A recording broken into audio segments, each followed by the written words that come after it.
안녕하세요. 오늘도 서현살롱을 찾아주셔서 감사합니다. 저는 부산에 살고 있는 여성이에요. 결혼한 지는 반년이 조금 넘었고 현재 남편과 맞벌이를 하고 있어요. 당분간 아이 계획은 없지만 그렇다고 딩크족은 아니에요. 저희 부부는 시아버지를 모시고 살고 있어요. 시어머님이 암으로 돌아가셔서 아버님 혼자 계시거든요. 그래서 결혼 전에 남편한테 아버님을 모시고 살자고 제안을 했어요. 아버님은 한사코 거절하셨지만 제가 고집을 부려서 함께 살게 되었죠. 남편도 내심 아버님만 남겨두고 결혼하는 게 걱정이었던 터라 제게 많이 고마워하더라고요. 남들은 홀 시아버지를 모신다고 하면 저를 대단하게 생각하는데요. 솔직히 말하자면 아버님이 아니었다면 지금의 행복한 결혼 생활은 불가능했을 거라고 생각해요. 아버님은 제 인생의 가장 든든한 백이면서 누구보다 저를 사랑해 주시는 분이거든요. 제가 이렇게 사연을 보내게 된 것도 바로 우리 아버님과의 인연을 소개하기 위해서예요. 저는 부산에서 태어나 어린 시절을 부산에서 보냈어요. 첫 돌이 지나자마자 아빠가 다니시던 회사가 부도가 났고 아빠는 퇴직금도 못 받고 맨몸으로 회사를 나와야 했죠. 저를 키우기 위해 부모님은 돈이 필요했고 어떻게든 일자리를 구해야 했어요. 그래서 엄마는 어린 저를 외가에 맡기고 동네에서 좀 떨어진 곳에 있던 상가 건물에서 청소 일을 시작했어요. 아빠는 공장에서 막노동도 하시고 수산시장에서 생선 나르는 일도 하시며 돈 되는 일이라면 뭐든 닥치는 대로 다 하셨죠. 하지만 벌이는 턱없이 부족했어요. 그러다 제가 3살 때 돈을 벌러 간다며 집을 떠나셨어요. 가끔씩 연락만 왔죠. 아빠는 한 달에 2번 정도 엄마한테 생활비를 붙이셨어요. 두 분 모두 열심히 돈은 벌었지만 우리 집 형편은 그리 나아지지 않았어요. 그래서 전 유치원도 다닐 수 없었죠. 예쁜 원복을 입고 유치원 버스를 타고 다니는 아이들을 보면 그렇게 부러울 수가 없었죠. 동네 아이들이 유치원에 가 있는 동안 저는 놀이터에서 혼자 놀았어요. 외할머니도 바느질로 돈벌이를 하고 계셔서 저랑 놀아주실 시간이 없었죠. 밥 챙겨주시는 것만도 감지덕지였어요. 그러던 어느 날 놀이터에서 홀로 놀고 있는 제게 누군가가 다가왔어요. 깔끔한 와이셔츠 차림의 아저씨였어요. 아저씨는 왜 혼자 노냐고 묻더군요. 친구들이 유치원 가서 혼자 논다고 했죠. 우리 집은 돈이 없어서 유치원에 못 간다고요. 그 말에 아저씨는 잠시 말이 없다가 여기서 놀면 위험하니까 엄마 올 때까지 같이 놀아주겠다고 하더군요. 해질 무렵이 되어서야 엄마가 왔고 그동안 절 봐주셨던 아저씨는 엄마와 인사를 했어요. 저기 빌라에 이사 왔어요. 아이가 혼자 놀길래 걱정돼서 지켜보고 있었어요. 그런데 아이가 그러더라고요. 유치원에 못 간다고요. 그래서 말인데 혹시 괜찮으시다면 내일부터 제가 돌봐줘도 될까요? 뜻밖의 제안에 엄마는 경계의 눈빛으로 아저씨를 바라봤어요. 사실 제겐 따님 또래의 아들이 있어요. 근데 어릴 때부터 기관지가 약해서 밖에 나가 놀지도 못하고 유치원도 위험해서 못 보내고 있죠. 전에 한번 보냈다가 호흡곤란이 와서 큰일 날 뻔했거든요. 교사들이 제대로 대처를 못 하더라고요. 애 엄마가 집에서 돌보고 있는데 또래가 없어서 그런가 외로워해요. 따님이 와서 함께 놀아주면 좋겠어요. 엄마는 생각해보겠다고 하곤 아저씨의 번호를 받았어요. 그렇게 그날은 집으로 왔어요. 전 내심 잘됐다 생각했죠. 그런데 엄마가 아저씨에게 연락을 하지 않은 거예요. 바빠서 잊어버리셨던 거예요. 아저씨를 다시 만난 건 1달 정도가 지난 후였어요. 엄마가 아침부터 다급히 저를 깨웠어요. 하은아, 엄마 아빠한테 다녀올 거야. 아빠가 몸이 아프시거든. 전에 놀이터에서 봤던 아저씨 기억하지? 그 아저씨가 하은이 돌봐주시기로 했어. 그렇게 저는 엄마 손에 이끌려 아저씨가 사는 빌라로 갔어요. 엄마는 저를 놓고는 급히 떠났고 저는 멀뚱거리며 그 집에 남게 되었어요. 아저씨와 아줌마는 저를 따뜻하게 맞아주셨어요. 아줌마는 간식도 주시고 머리도 예쁘게 묶어주셨어요. 하은이 6살이라며? 지민 오빠는 7살이야. 오빠가 다른 오빠들보다 몸이 약해서 하은이랑 뛰고 술래잡기 같은 건 못해. 대신 오빠랑 책도 읽고 TV도 보렴. 지민 오빠는 아줌마 말대로 몸이 약해서 집에서 주로 생활했어요. 오빠 방에 들어갔더니 또래보다 마른 체형의 오빠가 책상 앞에서 절 기다리고 있었어요. 둘 다 처음에는 어색해서 아무 말도 못하고 있었는데 문득 제 눈에 책장에 꽂힌 공룡책이 들어왔어요. 제가 그때 한참 공룡에 빠져 있었거든요. 저거 아르헨티노사우루스다. 무심코한 제 말에 오빠는 반가워하며 너도 공룡 좋아하냐고 묻더군요. 공감대가 형성되고 나니 그 다음은 술술 풀렸죠. 오빠도 공룡을 좋아해서 집에 공룡책이 산더미처럼 있었어요. 매일 그 책들 꺼내보면서 얘기도 하고 아줌마가 만들어주신 간식도 먹고 수다를 떨다 보면 금세 시간이 갔어요. 어색했던 우리는 어느새 둘도 없는 친구처럼 지내게 되었죠.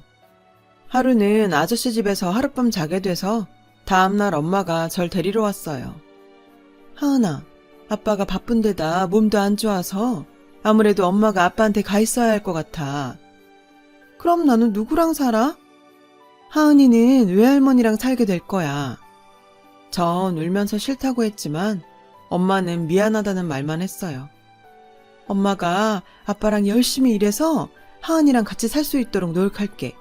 그때까지 하은이가 참아주면 안 될까? 엄마는 밤새 저를 달랬고 그렇게 저는 외할머니 집으로 가게 되었어요. 엄마는 외할머니 집에 제 짐을 옮겨주고는 아빠가 계신 곳으로 갔어요. 외할머니와 살게 됐지만 제 생활은 변한 게 거의 없었어요. 외할머니는 일을 하셔야 해서 저는 주로 지민 오빠 집에서 놀며 시간을 보냈거든요. 아침밥을 먹고 나면 아저씨가 저를 데리러 오셨어요. 하루 종일 지민 오빠랑 집에서 놀다 보면 어김없이 저녁때가 되었고 퇴근한 아저씨가 저를 집에 데려다 주셨죠. 엄마는 한 달에 한두 번 정도 왔어요. 그러는 동안 아빠는 딱 2번 왔고요. 저는 그저 아빠가 바쁘셔서 자주 못 오시나 보다 생각했죠. 엄마 아빠는 절 볼 때마다 늘 미안해 했어요. 그럴 필요 없는데 말이죠. 비록 엄마 아빠는 곁에 없었지만 지민 오빠네 부모님이 늘 제 곁을 지켜주셔서 부모님의 빈자리는 크게 느끼진 않았거든요. 아줌마와 아저씨는 저를 친딸처럼 보살펴 주셨고 놀러 갈 때도 늘 저를 데리고 가셨어요. 한 번은 지민 오빠네 할머니 댁에도 간 적이 있어요. 할머니 할아버지께서도 지민 오빠 부모님처럼 절 따뜻하게 맞아주셨죠.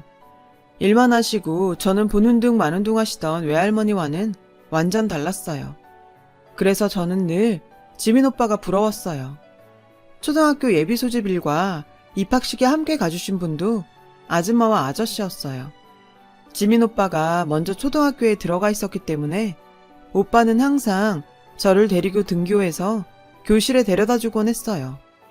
오빠는 학교에 입학하면서 건강이 많이 좋아져서 함께 바깥에서 놀 수도 있게 되었어요. 저는 초등학교에 다니던 6년 동안 거의 오빠네 둘째 딸처럼 살았어요. 그리고 초등학교 졸업식도 역시 아줌마 아저씨와 중학생이 된 오빠와 함께 했어요.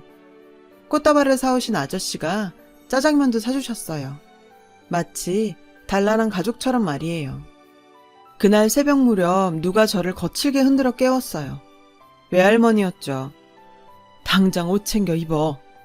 무서운 얼굴로 낮게 소리치는 할머니의 모습에 저는 기가 눌려서 영문도 모르고 일단 옷부터 입었어요. 제가 옷을 다 입자 할머니는 네 짐들이랑 옷 대충 넣었으니까 따로 챙겨야 할 거 있으면 빨리 집어넣어. 어서. 시간 없어. 저는 일단 책 몇 권과 소중한 물건들을 챙겨서 가방에 넣었어요. 다 챙겼다고 하자 할머니는 제 손을 잡아채고는 집 밖으로 나갔어요. 나가보니 아빠가 타고 있는 택시가 기다리고 있더라고요. 빨리 가야 해. 어서 이 택시 타. 아빠는 저를 택시에 태웠어요. 그런데 할머니는 타지 않더라고요. 아빠가 타자마자 택시는 출발했고 할머니는 제 뒤로 멀어져 갔어요. 놀랐지? 이제 괜찮아. 이제 아빠랑 엄마랑 같이 살 거야. 아빠 말에 깜짝 놀라서 할머니는 같이 안 사냐고 물었더니 할머니가 같이 살기 싫다고 했다는 말만 하시더라고요. 택시는 동네에서 점점 멀어져 갔어요.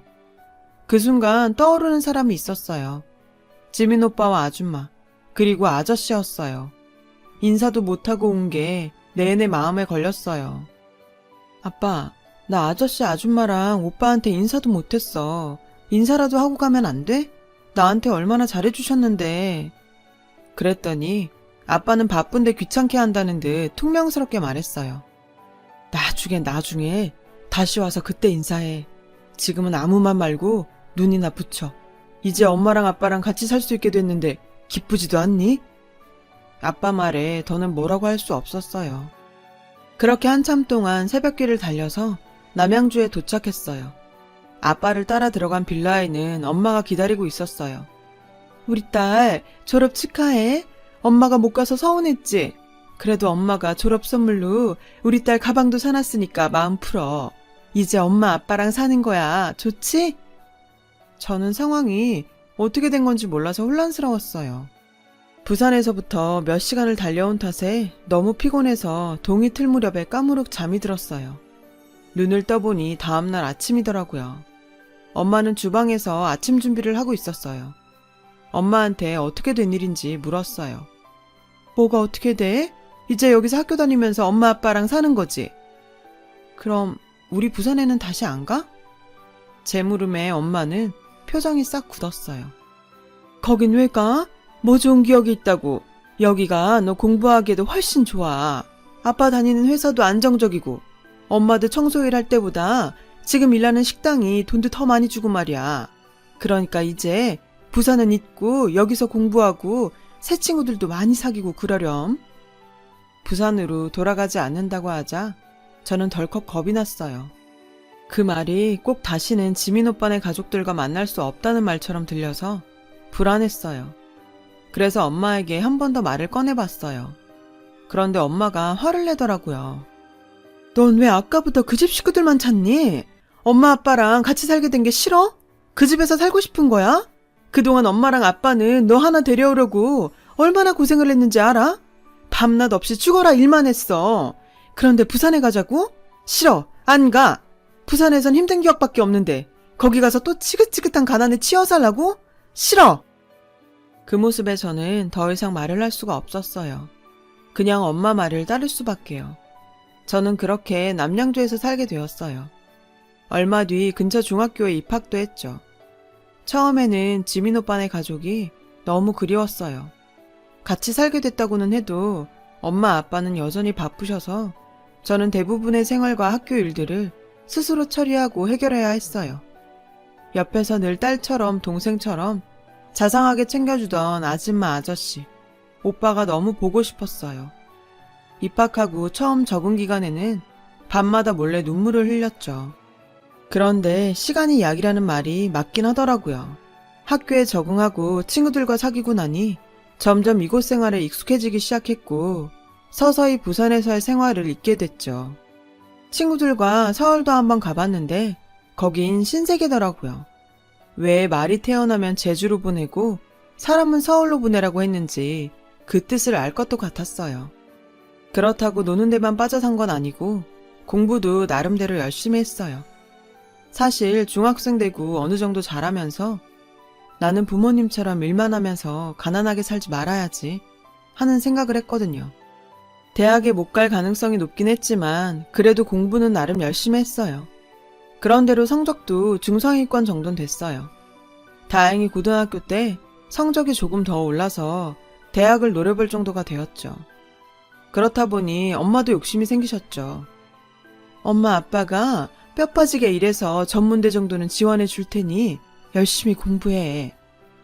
그 말에 저는 희망을 가지고 대입을 목표로 매진할 수 있었어요. 수능 점수 맞춰서 전문대에 원서를 넣었고 다행히 광고 관련 학과에 합격을 했어요. 졸업 후 바로 광고회사에 취직할 수 있었어요. 규모가 작은 회사였지만 꽤 재밌게 일했어요. 일을 시작하고는 생활비에도 보탬이 됐고 그제야 마음이 좀 놓이더라고요. 사실 부모님이 제 대학 학비를 내느라 많이 힘드셨거든요. 그래서 대학 생활을 하는 내내 죄송했었고요. 그래서 다른 친구들 다 하는 소개팅도 한번 못하고 연애 한번 못한 채로 대학을 졸업하고 사회생활을 시작하게 되었던 거죠. 친구들이 종종 소개팅을 주선하겠다고 하는데 괜찮다고 했어요. 말은 그렇게 했지만 저라고 왜 연애하고 싶은 마음이 없었겠어요. 다만 연애하면 데이트 비용도 그렇고 기념일이다 뭐다 돈이 깨질 일투성인데 제 형편에는 쉽지 않은 일이었죠. 적어도 집에 매달 나가는 돈 걱정 안 하실 정도는 도와드리고 남자를 만나볼 생각이었어요. 그런데 인생이 계획대로 흐르지는 않는다더니 그 말이 맞더라고요. 그날은 그저 평범한 날이었어요. 회사에 출근해 그날 업무 시작하려는데 사수가 제자리로 오더라고요. 나이 차이가 얼마 안 나서 언니 동생 하며 친하게 지내는 분이었죠. 하은아, 이것 좀 봐. 여기 시민광고에서 찾는 사람이 너랑 이름이 똑같아. 언니가 제게 내민 건 지역신문이었어요. 신문 한 귀퉁이에 광고가 조그맣게 실려 있더라고요. 네모칸 위에는 큰 글자로 사람을 찾습니다 라고 쓰여 있었어요. 사람을 찾습니다. 이름은 김하은. 초등학생 때까지 부산에서 외할머니와 살았으며 부모는 타지 생활 중이었음. 현재 나이는 23세에서 24세 정도로 추정. 지민 모친 위도. 연락바람. 그 글을 읽는데 머리카락이 쭉 펴 서는 것 같았어요. 잊고 지냈던 모습들이 떠올랐거든요. 아줌마 아저씨 그리고 지민 오빠의 모습이요. 몇 줄 안 되는 내용이었지만 절 찾는 게 분명했어요. 저는 광고 아래에 적힌 번호를 몰래 적어두었어요. 하루 종일 일이 손에 잡히지 않더군요. 그렇다고 아무 일 없다는 듯 전화를 할 수는 없었어요. 그러기엔 너무 죄송했거든요. 그렇게 며칠을 고민했어요. 이제 와서 연락해도 될까? 너무 뻔뻔한 건 아닌가? 인사도 없이 떠나와 놓곤 이제 와서? 하지만 아주머니가 아프시다는 문장이 마음에 걸렸어요. 그래서 결국 전화를 걸었어요. 심장이 터질 것 같더라고요. 신호음이 몇 번 가더니 누군가 받았어요. 남자의 목소리였죠. 저는 조심스럽게 저기 혹시 이지민 씨 되시나요? 남자는 그렇다고 하더군요. 그 순간 참았던 눈물이 쏟아져 내렸어요. 저 하은인데요. 신문 보고 아주머니께서 아프시다고 해서. 저는 울먹이며 더듬거렸어요. 하은이니? 정말 하은이야? 제가 그렇다고 하자 오빠는 들떠서는 속사포처럼 질문을 쏟아냈어요. 하은아, 정말 오랜만이다. 그동안 어떻게 지냈어? 몸은 건강하고? 부모님은 잘 계시니? 너 지금 어디 사니? 부모님이랑 같이 사는 거야? 오빠는 헤어진 지 며칠 안 된 사람처럼 다정하게 이것저것 물어봤어요. 오빠, 미안해. 인사도 못하고 와서. 아줌마 아저씨가 그렇게 잘해주셨는데 말도 안 하고 와버려서 정말 미안해. 오빠는 미안해하지 말라며 뭔가 사정이 있었을 거라고 생각했다더군요. 다만 제가 잘 지내는지 궁금했다고요. 오빠, 아줌마가 아프셔? 제가 아주머니 상태를 물으니 그제야 오빠 목소리가 급격히 어두워졌어요. 사실 암 진단을 받으셨는데 이미 진행이 많이 되어서 병원에서도 별다른 치료는 못하는 상황이야. 암 진단받고 나서부터 엄마가 네 얘기를 많이 하셨어. 한 번이라도 보고 싶다고. 그 얘기를 듣고 저는 오열했어요. 왠지 모든 게 제 잘못인 것만 같았죠. 저는 이번 주말에 당장 내려갈 테니 주소를 보내달라고 했어요. 그리고 그 주 토요일에 새벽 버스를 타고 부산으로 내려갔어요. 부산을 떠난 지 거의 10년 만에 처음이었죠. 오빠네는 놀랍게도 오래전 그 집에 아직도 살고 있더라고요. 초인종을 누르고 조금 기다리니 문이 열리고 누군가 나왔어요. 건강하고 멋지게 자란 지민 오빠였죠. 오빠는 저를 보자마자 꼭 끌어안아주며 와줘서 고맙다고 했어요. 거실로 들어가니 안방에서 아저씨가 달려나오셨어요. 하은아. 아저씨는 저를 덥석 안고는 우셨어요. 아저씨, 너무 늦어서 죄송해요. 저는 그 말밖에는 할 수 없었어요. 아저씨는 아니라며 지금이라도 와주어서 고맙다고 하셨죠. 그리고는 제 손을 꼭 잡고 안방으로 들어가셨어요. 안방에는 제 기억 속 모습과는 너무도 다른 늙고 초췌한 모습의 아줌마가 힘없이 누워 계셨어요. 그 모습을 보니 가슴이 미어졌어요. 이제야 찾아온 게 너무 죄스러웠죠. 여보, 하은이 왔어. 당신이 그렇게 보고 싶어 하던 하은이가 왔다고. 내 말 들려, 지민이 엄마? 아저씨가 아줌마를 살짝 흔들자 아줌마 눈이 힘없이 떠졌어요. 아줌마는 눈을 몇 번 깜빡이시더니 이내 눈물을 흘리시면서 절 부르셨죠. 하은아, 우리 하은이가 왔구나.